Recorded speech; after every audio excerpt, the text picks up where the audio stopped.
libro de Hechos. Vamos a leer un poquito del versículo 26 en adelante, que ya Harvey nos hizo el favor de introducirnos. Es un pasaje muy conocido, es un pasaje también maravilloso que en esta tarde quisiera mencionar un poquito. Voy a leer, si me acompañan con la vista y si están conectados también su audio. Muy bien, versículo 26, Hechos capítulo 8, versículo 26, dice así: un ángel del Señor habló a Felipe diciendo, levántate y ve hacia el sur por el camino que desciende de Jerusalén a Gaza, el cual es desierto. Entonces él se levantó y fue. Y sucedió que un etíope, eunuco, funcionario de Candace, reina de los etíopes, el cual estaba sobre todos sus tesoros y había venido a Jerusalén para adorar, volvía sentado en su carro y leyendo al profeta Isaías. Y el Espíritu dijo a Felipe, acércate y júntate a ese carro. Acudiendo Felipe, le oyó que leía al profeta Isaías y dijo, ¿pero entiendes lo que lees? Él dijo, ¿y cómo podré si alguno no me enseñare? Y rogó a Felipe que subiese y se sentara con él. El pasaje de la escritura que leía era este: como oveja a la muerte fue llevado, y como cordero mudo delante del que lo trasquila, así no abrió su boca. En su humillación no se le hizo justicia, mas su generación, ¿quién la contará? Porque fue quitada de la tierra su vida. Respondiendo el eunuco, dijo a Felipe, te ruego que me digas, ¿de quién dice el profeta esto? ¿De sí mismo o de algún otro?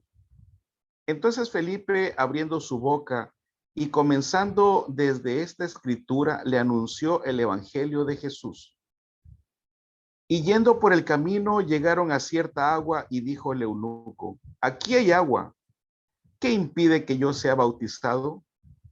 Felipe dijo, si crees de todo corazón, bien puedes. Y respondiendo, dijo, creo que Jesucristo es el Hijo de Dios.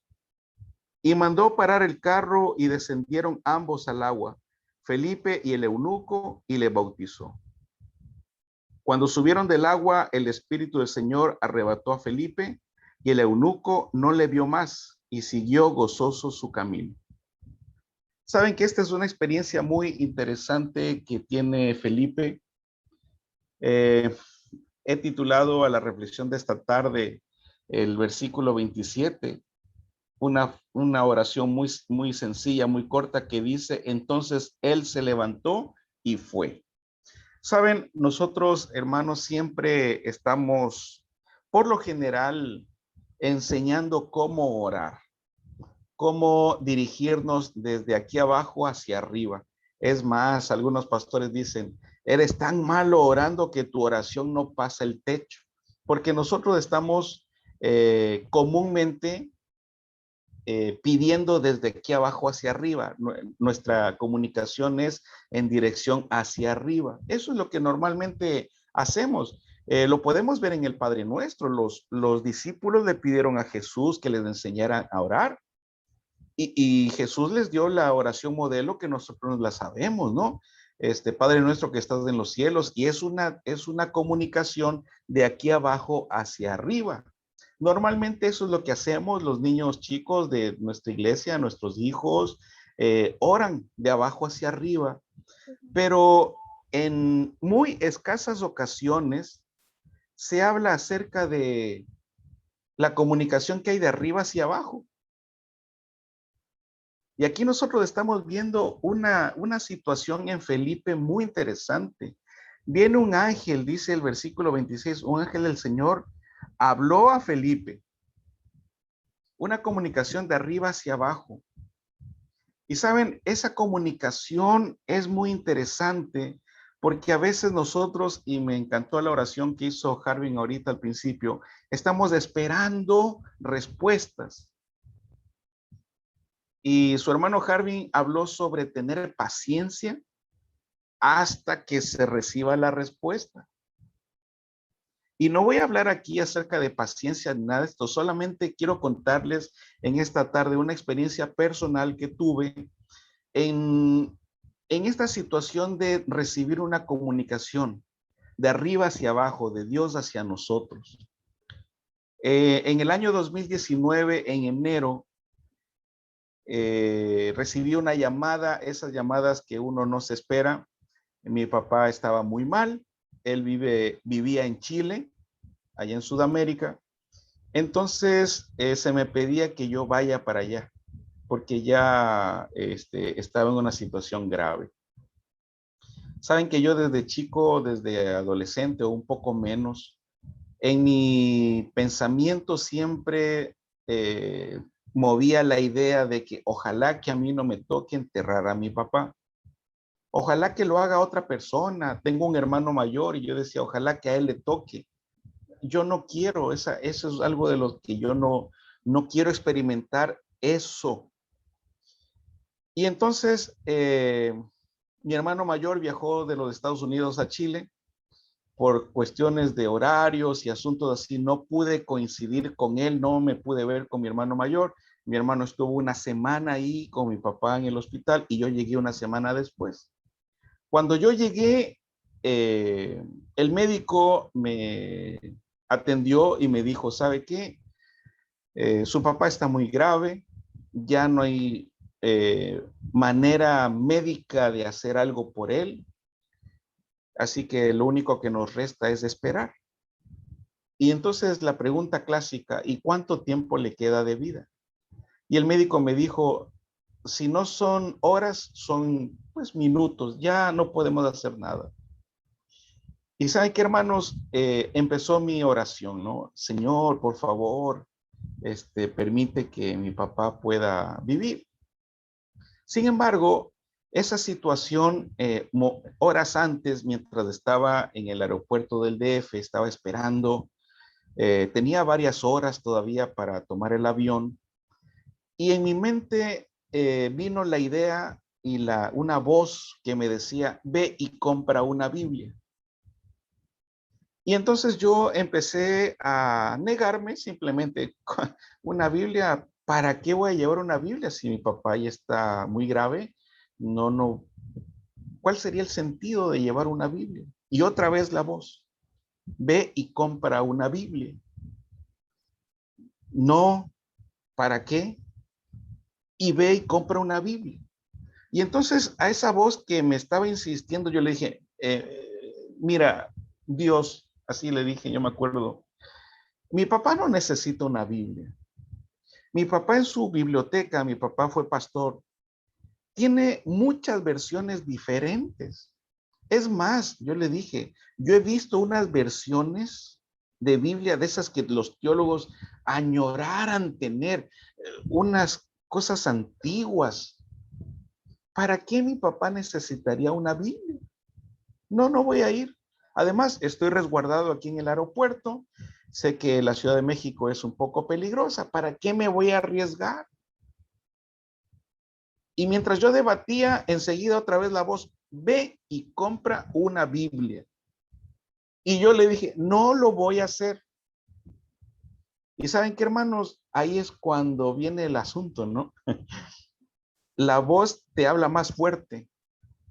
Y la voz fue tan insistente y me dijo, ve y compra una Biblia. Y dije, bueno, pues voy. Así que tomé el metro. Sé que allá en el centro de la Ciudad de México hay una librería cristiana. Llegué y entonces el encargado me dijo, ¿qué ocupa? Le digo, ocupo una Biblia. ¿De cuánto? Pues le dije que no sea ni tan barata ni tan cara. Estoy viajando, así que no tengo mucho dinero. Bueno, de ahí una Biblia misionera compré. Perfecto. Metí la Biblia en la mochila y eso fue. Listo. Entonces ya una vez en el hospital y después de recibir esa noticia del médico de que a mi papá le faltaban minutos, horas, yo me puse a pensar y dije, bueno, pues ya me tocó. ¿Qué puedo hacer? Señor, haz tu voluntad. me tocó a mí pasar este mal rato y bueno, pasó un día, mi papá seguía grave, no me comunicaba con él no tenía conciencia, pasó 2 días y el médico se acercó a mí y me dijo, ¿sabe qué? No sé por qué su papá todavía está con vida. Clínicamente no debería. Y entonces le digo, pues yo tampoco sé por qué. Y entonces le dije, ¿sabe qué? Tengo una preocupación porque yo estoy viendo que los tanques de oxígeno están saliendo y ¿cuánto me va a costar eso? Me dice, no, su seguro, todo eso está pagado, usted no se preocupe. Bueno. Y entonces, al tercer día que yo estuve en el hospital, más o menos como a las 12 de la noche, yo estaba adormitando y entonces un muchacho se acercó a cambiar el tanque de oxígeno de mi papá y me dijo, tú eres el hijo mexicano aquí del Don. Yo le dije, bueno, me haces un gran favor al decirme que soy mexicano. Vivo en México, pero no soy mexicano, por desgracia, le dije, pero sí vivo allá. Y enseguida, imagínense el contexto. ¿Es cierto que allá andan con unas hebillas de los cinturones así grandotas, brillante? Todos están con sombrero y chalecos de cuero, de piel. Es verdad que hay disparos en la calle. Es verdad que andan en unas camionetonas grandotas. Y entonces yo enseguida le dije, bueno, tú estás hablando de una narcocultura, que es lo que obviamente la pantalla de televisión es lo que vende, ¿no? Y entonces le dije, bueno, mira, te voy a ser muy sincero, yo vivo en el norte, acá en el norte sí se ve, es una moda norteña, ahí te faltó la camisita cuadro, ¿no? Unas botas con sus puntas metálicas, sí se ve, las troconas también. Y entonces empezamos a hablar así muy rápidamente y me dice, oye, sí es cierto que hay balazos y por acá. Sí, sí se escucha, pero ¿y qué? Todo el mundo corre y se esconde debajo de la cama, de la mesa. Le dije, pues ya uno como que se acostumbra un poco, ¿no? Y no hay mayor problema. Y entonces se quedó así emocionado, cambió el tanque de oxígeno y se fue. Como a la 1 de la mañana más o menos, yo estaba dormido ahí a los pies de mi papá y entonces se acercó otra vez el muchacho y me dijo, hey, acompáñame, con los compañeros tenemos acá un té que te queremos invitar. Bueno, pues vamos. Entonces, esta persona me llevó a las partes no visitables del hospital, atrás, allá en mantenimiento. Y entonces habían dos muchachos, bueno, uno más grande, un muchacho y él, y tenían una taza con agua caliente para tomarnos un té, 1 de la mañana. Bueno, yo saludé, qué alegría aquí y allá. Y entonces uno de ellos me dijo, así que tu papá es pastor. Sí, le dije, es pastor de la iglesia adventista. ¿Y tú? No, yo no soy pastor, yo soy profesor de la iglesia adventista también. Trabajo como misionero en México. Y entonces el muchacho que cambió el tanque de oxígeno me dijo, oye, ¿y cómo está eso de misionero? ¿Qué es lo que hacen los misioneros? Y le dije, bueno, servimos a la iglesia, ustedes con el contexto, ¿no? Cumplimos la misión que el Señor nos ha mandado, porque eso está en la Biblia. En la Biblia dice el más grande. Yo le he dicho a ese muchacho que debería leer la Biblia, porque en la Biblia uno encuentra cosas buenas. Y entonces el muchacho dijo, no, yo no sé nada de la Biblia. Y entonces yo le dije, ¿no sabes del origen del universo? No, no sé cómo es. Bueno, y empecé a explicarles, hermano, así como a un niño. Mira que Dios en 7 días, en 6 días, ¿no? Creó el universo, primer día la luz y así, la historia de la creación. Oiga, y ese muchacho estaba cautivado con esa historia. Y después me fui al diluvio. Peor, imagínense el diluvio, ¿no? y contando una experiencia, lo que viene en la Biblia. Y así me fui hablando de las historias bíblicas, David y Goliat. Esa cómo le encantó a ese muchacho, y los otros también estaban bien entrados en la conversación.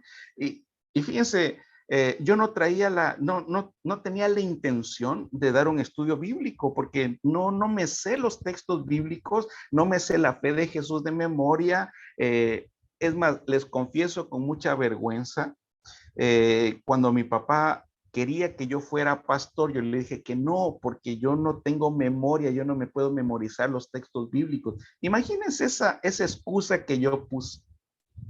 Y entonces yo empecé a narrar las historias. La historia de Salomón, la historia de David, y me fui hacia el Nuevo Testamento, llegué a la cruz de Cristo, y cuando me di cuenta, hermanos, eran casi las 4 de la mañana. Estuvimos más de 3 horas.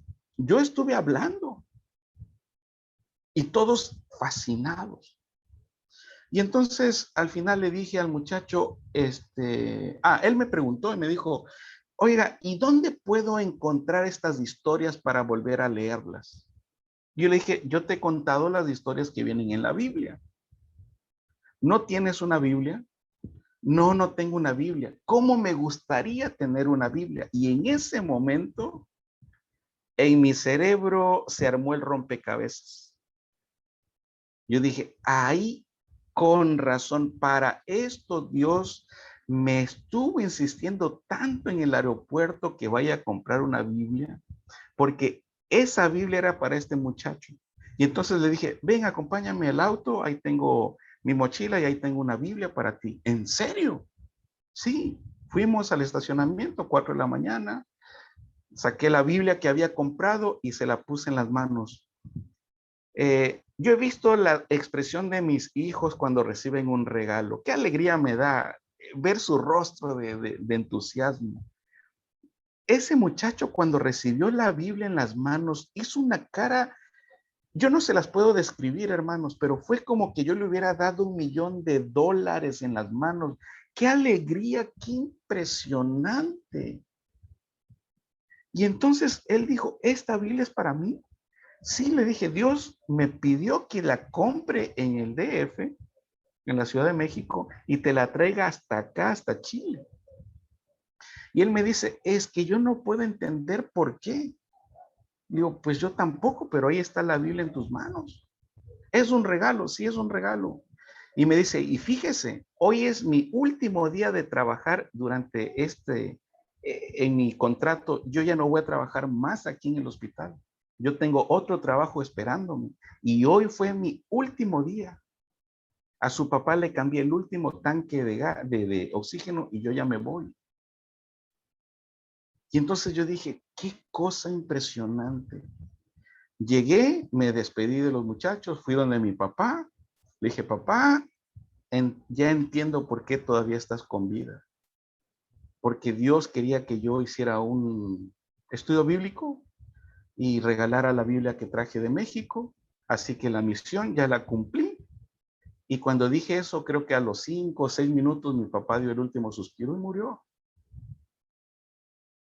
Y yo dije, qué cosa impresionante para mí los caminos del Señor.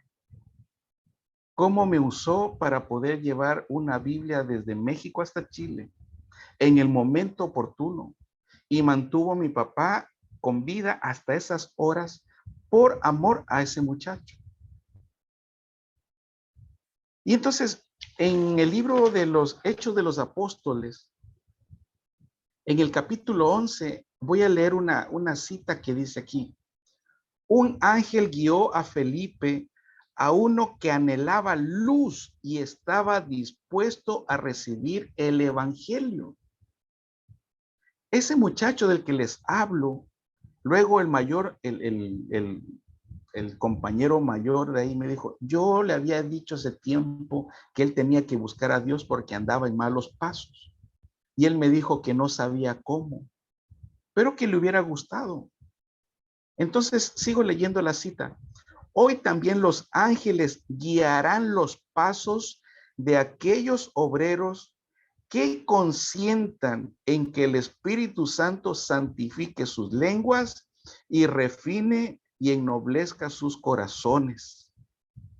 Largo tiempo ha esperado Dios que el espíritu de servicio se posesione de la iglesia entera, de suerte, hermanos, de suerte que cada miembro trabaje por él según su capacidad. Mateo 24:14 es lo que nos dice: y será predicado el evangelio del reino en todo el mundo por testimonio a todos los gentiles, y hermanos, entonces vendrá el fin. Saben que en el comentario bíblico adventista de este capítulo dice que hay algunas personas, hermanos de iglesia, que si no toman el púlpito, no predican. Que si no los invitan a la plataforma, ellos no lo hacen. Esa es una actitud tal vez un poco egoísta. Mi actitud al principio también fue así. Yo no quiero ir a comprar una Biblia. ¿Para qué lo voy a hacer? Pero gracias a Dios que su voz fue tan insistente, y agradezco al Señor que me dio un corazón sensible para poder llevar esa Biblia a quien lo necesitaba. ¿Ustedes se imaginan cómo hubiera fracasado la misión de rescate si yo simplemente decía no y no? Su último día de trabajo del muchacho y que yo no haya tenido la Biblia para dársela. Eso hubiera sido fracaso. Y no me gustaría pensar qué sería de mí en el día en el que me encuentre frente al Señor. Hermanos, esta experiencia que yo viví es la que nosotros podemos experimentar todos los días. Cuando tenemos un corazón dispuesto a escuchar la voz del Espíritu Santo. Y eso solamente se logra cuando yo entro en comunión con Él. Que el Señor, hermanos, nos ayude, nos estimule para que nosotros podamos ser esa luz que Él necesita para llevar el mensaje en esta generación. La verdad, hermanos, a veces nosotros solamente con un mensaje de texto podemos hacer gran impacto en las personas, o un saludo, o no sé, algo de lo que ustedes ya saben que hacemos por testimonio. Y yo quisiera animarles, hermanos, en esta tarde, para que nosotros podamos cumplir la misión que el Señor nos ha dado. Y es una misión que cada vez se hace más evidente: llevar el evangelio a todos los gentiles, a todas las personas que están con hambre del evangelio. Mis queridos hermanos, dejo la palabra a Harvin. Es un gusto estar con ustedes y espero que el Señor nos pueda ayudar a través de mi testimonio a ser esos misioneros que necesitamos. Muchas gracias por su atención.